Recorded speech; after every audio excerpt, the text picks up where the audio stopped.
Pinull out muna sa mga sinehan ang pelikulang Oro sa gitna ng kontrobersiya tungkol sa eksena ng pagpatay sa isang aso. Binawi na rin ng iginawad na FPJ Memorial Award sa pelikula. Makichika kay Nelson Canla. Isa ang tweet ng aktor na si Biboy Ramirez na nagkumpirma na may pinatay na aso sa 2016 Metro Manila Film Festival entry na Oro. Bukod pa ito sa mga reklamong natanggap ng grupong Philippine Animal Welfare Society sa pagkakapatay ng isang aso habang sinushoot ang MMFF entry.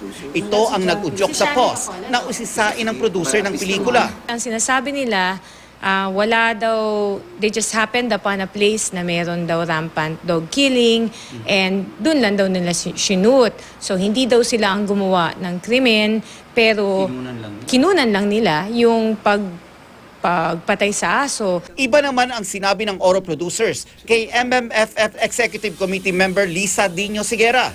Sabi nila, wala po ma'am, wala po chair, goat po yun, tsaka prosthetics po.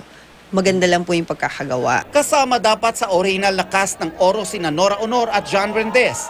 Si Ate Guy dapat ang gaganap sa papel na ginampanan ni Irma Adlawan. Si John naman ang gaganap sa role na may kinalaman sa pagpatay sa isang aso. Hindi na tuloy na maging bahagi ng pelikula ang dalawa. Isisilid ang ulo nito sa isang sako, saka hambalusin ng 2x2. Pero hawak pa rin ni John ang script na ibinahagi sa kanila. Sa isang linya dito, inilarawan kung paano papatayin ang aso sa eksena. Usak nga kami ni Direk Yapan sa harap ng hut namin doon sa Lahoy Island, sa Karamuan. Tanong ko sa kanya hindi ba illegal yan? Hindi ba kaso yan? Hush-hush sila. Alam nila na mali pero kasama daw sa pelikula Sa Animal Welfare Act, ipinagbabawal ang pagpatay sa aso para sa kanilang karne. Ang mapapatunayang lumabag, makukulong. Ang multa, aabot sa mahigit 200,000 piso kung pinagkakitaan ng pagpatay o pananakit sa hayop. They gave us something and they did not tell us that this was an actual animal cruelty. So they fooled the public and they made them watch an actual crime. And for that, they have to be administratively sanctioned. Noong MMFF gabi ng parangal, ginawaran ng Oro ng FPJ Memorial Award.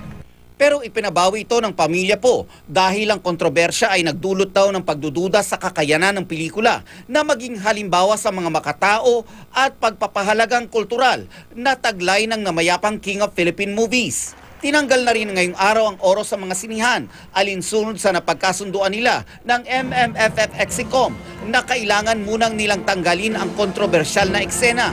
Sinubukan naming hingi ng panig ng producer at filmmaker ng Oro, pero binawalan muna raw sila ng kanilang mga abogado na magsalita hanggang hindi nila natatanggap ang formal na liham at abiso mula sa MMFF Executive Committee. Nelson Canlas, updated sa Showbiz Happenings.